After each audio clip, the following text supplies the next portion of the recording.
Showbiz Sidelines. Please welcome Phil and Ralph Gomez. Yes. Nakakatuwa kasi, kambal kayo, hindi kayo nagko-compete sa isa't isa. Kasi I just want to share sa lahat ng listeners natin, nung dumating si Ralph at saka si Phil, lahat po ng tao sa production, nagbigay-pugay po sila, na hindi naman sila yung todong nagbaw-baw ng gano'n-gano'n. Nag-shake hands sila, nagpakilala sila. Nakita ko siya natitense eh. Nilapitan ko lang, sabi ko, Ay, isa sa mga advantage. Sinabi nyo eh. Ang question dyan, hindi nila sinabi. Parang pagdating daw sa taping, dahil di naman sila mga tao.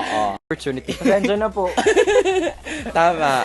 Sobra akong nafa-fragile at natutuwa yung puso ko pag nakakakita ko ng mga kagaya ninyo na nangangarap na may makapanood sa inyo, sa ABS-CBN, sa GMA, sa TV5, magka-interest sila sa inyo. It's not about being invincible, it's about being unstoppable.